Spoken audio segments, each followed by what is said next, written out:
As we continue our time of prayer and fasting, I want to look at something Jesus didn't just model, he commanded, and that is rest.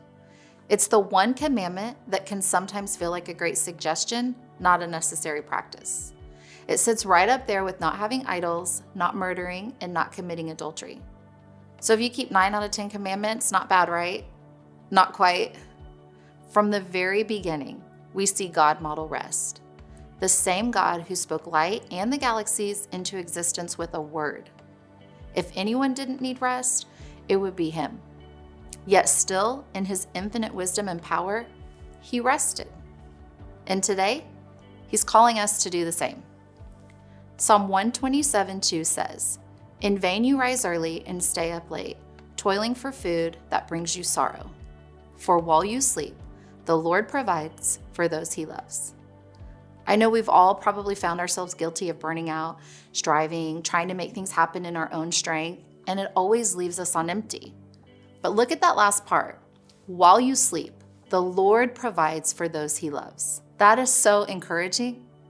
It's one of those verses that makes you suddenly aware of the tension you've been holding, and it invites you to exhale, to relax. Because even while you sleep, the Lord is providing for you. But you know, it's not just the physical labor that God calls us to rest from. It's the mental labor too, that kind that wears the soul thin. Jesus understands what the state of the world will do to our human heart. And I think that's why in Matthew 11:28-30, he says, "Come to me, all who labor and are heavy laden, and I will give you rest. Take my yoke upon you and learn from me, for I am gentle and lowly in heart, and you will find rest for your souls. For my yoke is easy and my burden is light."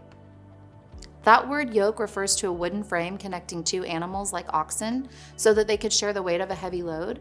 It forced them to work side by side. And here's the truth. We are always yoked to something. Maybe you've been yoked to an unhealthy version of religious duties, one built purely on obligation, and somewhere along the way, you forgot about the relationship with Jesus, and it's leaving you dry and discouraged. Or maybe you've been yoked to real struggles in your finances. Maybe you have pain in your body. Or for some, you've been trying to doctor your broken heart, and you're trying to navigate it all on your own. But Jesus is offering you a different partnership. Not one that takes away the troubles this world brings, but one that lets you walk with him, follow his lead, and actually experience rest, his rest, in the midst of the struggles. It allows him to take the weight you're carrying and supernaturally give you peace so that you can continue running the race that he has called you to run. And as you walk with him, step by step, you begin to learn to experience the kind of rest that allowed Jesus to be sound asleep in the middle of a storm. Remember, Jesus didn't just live from a place of rest and dependence on the Father. He's inviting you into it too.